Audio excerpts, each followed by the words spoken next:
Assalamualaikum warahmatullahi wabarakatuh. Halo semuanya, kami dari kelompok 6 kelas Gizi 5D, program studi Gizi, Fakultas Psikologi dan Kesehatan UIN Wali Songo Semarang. Pada video ini kami akan menjelaskan materi dengan tema epidemiologi gangguan akibat kekurangan yodium. Video ini disusun guna memenuhi tugas mata kuliah epidemiologi yang diampu oleh Ibu Puji Lestari SKM MPH, yang disusun oleh Tia Risa, Sinta Ayu Kumala, dan Syifa Nurunilah. Selamat menyaksikan video kami. Topik pembahasan pada materi kali ini yang pertama yaitu pengertian gangguan akibat kekurangan yodium. Yang kedua yaitu faktor penyebab dan gejala gangguan akibat kekurangan yodium. Yang ketiga ada prevalensi gangguan akibat kekurangan yodium di Indonesia. Dan yang keempat, upaya penanggulangan dan pencegahan gangguan akibat kekurangan yodium. Yang pertama, pengertian gangguan akibat kekurangan yodium. Apa itu gangguan akibat kekurangan yodium? Pengertian gangguan akibat kekurangan yodium menurut Departemen Kesehatan Republik Indonesia tahun 1997. Gangguan akibat kekurangan yodium adalah sekumpulan gejala atau kelainan yang ditimbulkan karena tubuh menderita kekurangan yodium secara terus-menerus dalam waktu yang lama yang berdampak pada pertumbuhan dan perkembangan makhluk hidup. Dalam hal ini bisa manusia dan hewan. Selanjutnya, pengertian gangguan akibat kekurangan yodium menurut Djoko Mulyanto dalam Getty tahun 2006. Gangguan akibat kekurangan yodium atau GAKI atau Iodine Deficiency Disorders merupakan istilah yang digunakan untuk menunjukkan berbagai akibat dari kekurangan yodium pada suatu penduduk, dan gangguan ini bisa dicegah dengan mengatasi kekurangan yodium. Spektrum gangguan akibat kekurangan yodium. Yang pertama, pada tahap kehidupan janin, akibat yang ditimbulkan yaitu abortus dan lahir mati, lalu kelainan kongenital. Kemudian ada peningkatan kematian perinatal dan bayi, lalu kreatinisme neurologi, diplegia subspastik atau juling, kreatinisme sedema, dan yang terakhir ada defek psikomotor. Lalu pada tahap kehidupan neonatus, akibat yang ditimbulkan yaitu penyakit gondok neonatus dan peningkatan kerentanan terhadap radiasi nuklir. Pada tahap kehidupan anak dan remaja, akibat yang ditimbulkan yaitu penyakit gondok, hipotiroidisme venilis, gangguan fungsi mental, retardasi perkembangan fisik, dan peningkatan kerentanan terhadap radiasi nuklir. Lalu, pada tahap kehidupan orang dewasa, akibat yang ditimbulkan yaitu penyakit gondok dengan komplikasi seperti gangguan bernafas dan menelan, lalu ada hipotiroidisme, ada gangguan fungsi mental, hipotiroidisme karena yodium, dan yang terakhir peningkatan kerentanan terhadap radiasi nuklir. Pengukuran gangguan akibat kekurangan yodium sebagai informasi penting dalam memutuskan apakah suatu program pemberantasan GAKI masih diperlukan untuk menunjukkan keefektifannya dalam mengurangi jumlah penderita GAKI. Beberapa metode yang dapat digunakan yaitu yang pertama ada pengukuran tiroid dengan palpalasi, yang kedua pengukuran volume tiroid dengan ultrasonografi atau USG, dan yang ketiga ada kadar yodium dalam urin atau UIE. Yang pertama yaitu pengukuran tiroid dengan palpalasi. Pengukuran ini menjadi standar untuk mengukur gondok. Kelebihan palpalasi sebagai suatu metode pengukuran. Palpalasi adalah suatu teknik yang tidak memerlukan instrumen, bisa mencapai jumlah yang besar dalam periode waktu yang singkat, tidak bersifat invasif, dan hanya menuntut sedikit keterampilan. Sedangkan kelemahan yang menonjol dari pengukuran ini diantaranya memerlukan pemeriksa dengan kemampuan dan pengalaman yang berbeda-beda, khususnya dalam gondok endemik grade 0 dan grade 1. Selanjutnya ada klasifikasi tingkat pembesaran GAKI. Klasifikasi ini dibagi menjadi 5. Yang pertama ada grade 0 atau normal, yang ditandai dengan inspeksi tidak terlihat dan palpasi tidak teraba. Kemudian ada grade 1A, yang ditandai dengan inspeksi tidak terlihat dan palpasi terasa lebih besar dari ruas terakhir ibu jari penderita. Kemudian ada grade 1B yang ditandai dengan inspeksi tidak terlihat tetapi terlihat dengan tengadah maksimal dan dengan palpasi teraba lebih besar dari grade 1A.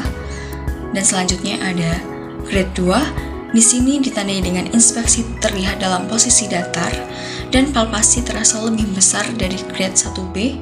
Dan yang terakhir ada grade 3, ditandai dengan kelenjar gondok cukup besar dan dapat terlihat pada jarak 6 meter atau lebih. Yang kedua ada pengukuran volume tiroid menggunakan ultrasonografi atau USG. Teknik ini mulai banyak dipakai dan digunakan, serta memberikan ukuran tiroid yang lebih luas dan bebas dari bias pengukuran. Kelebihan dari pengukuran ini adalah memberikan suatu pengukuran objektif dari volume tiroid, dan dalam beberapa kasus mungkin dapat menunjukkan pertimbangan terhadap GAKI, dan karenanya program pencegahan yang mahal bisa dihindarkan, serta ultrasonografi ini dapat dengan cepat menggantikan palpasi. Kelemahan dari pengukuran ini harus ada pelatih, biaya instrumen yang mahal, dan masalah transportasi dari pusat wilayah survei. Yang ketiga, kadar yodium dalam urin atau UEA. Pengukuran ini merupakan pengukuran yang paling dapat dipercaya dan diandalkan, karena sebagian besar atau lebih dari 90% yodium yang diabsorpsi oleh tubuh akhirnya akan diekskresikan lewat urin, sehingga UEA ini dapat menggambarkan intake yodium seseorang. Oleh karena itu, kadar UEA ini dianggap sebagai tanda biokimia yang dapat digunakan untuk mengetahui adanya defisiensi yodium dalam suatu wilayah.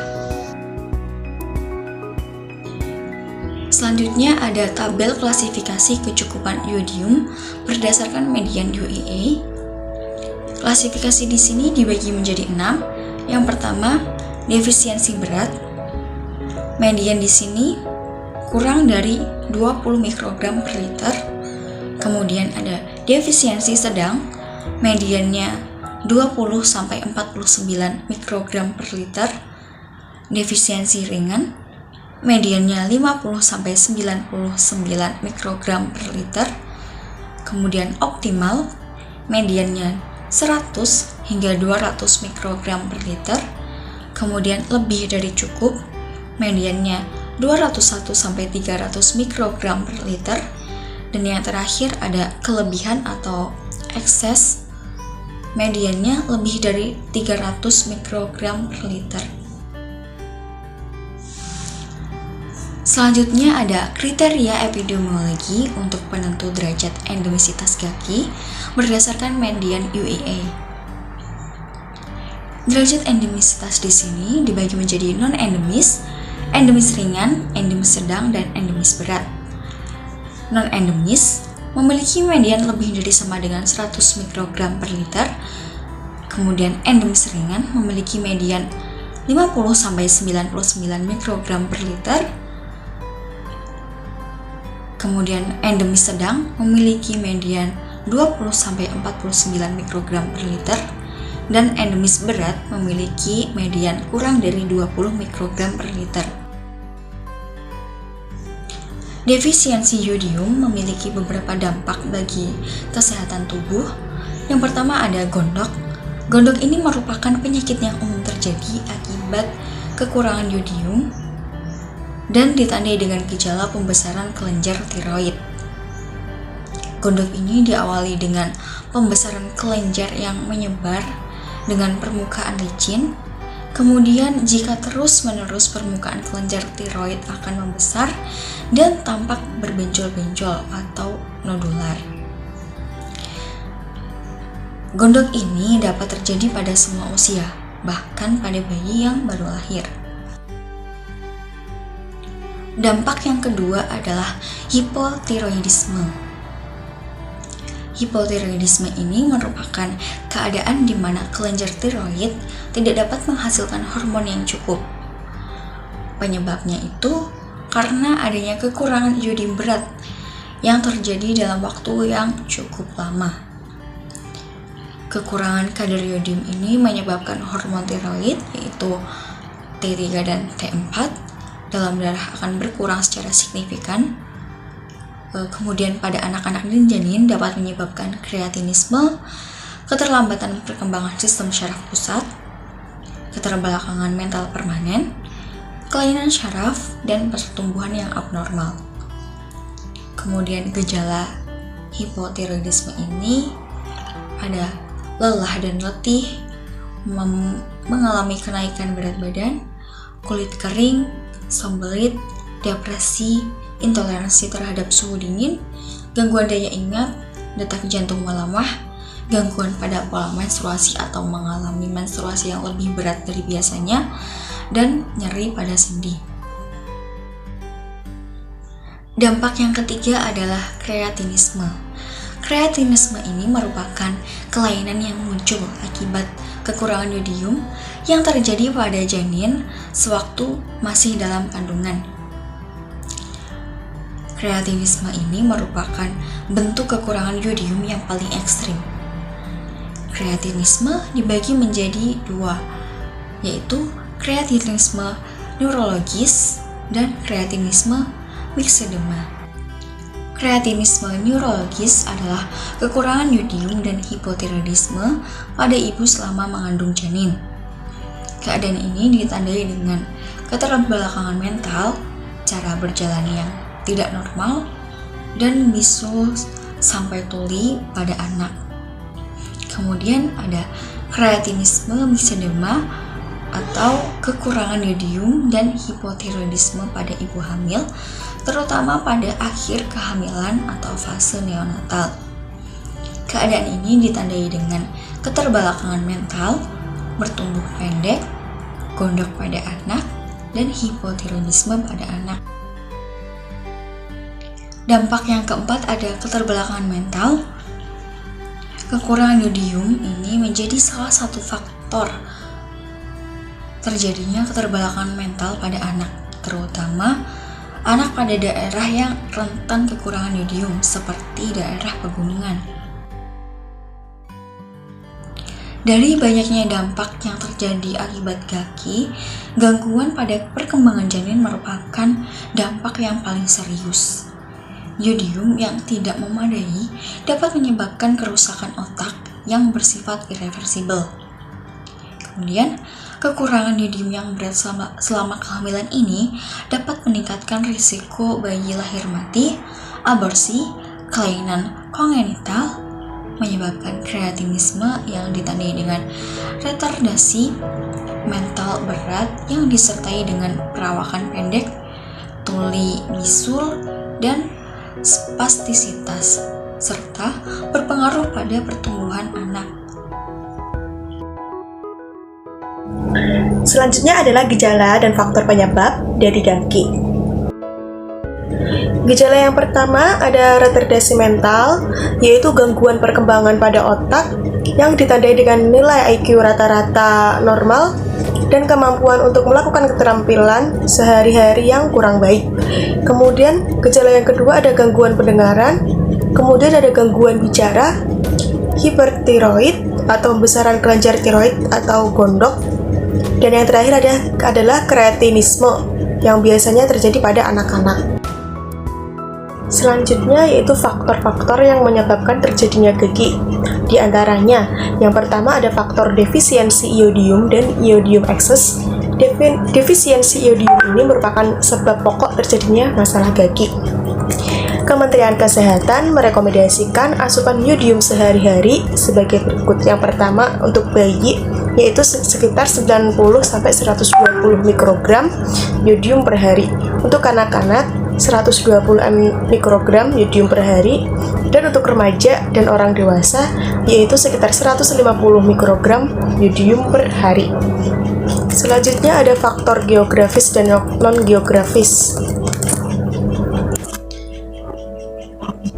Faktor geografis dan non-geografis ini sangat erat hubungannya dengan masalah penyakit GAKI.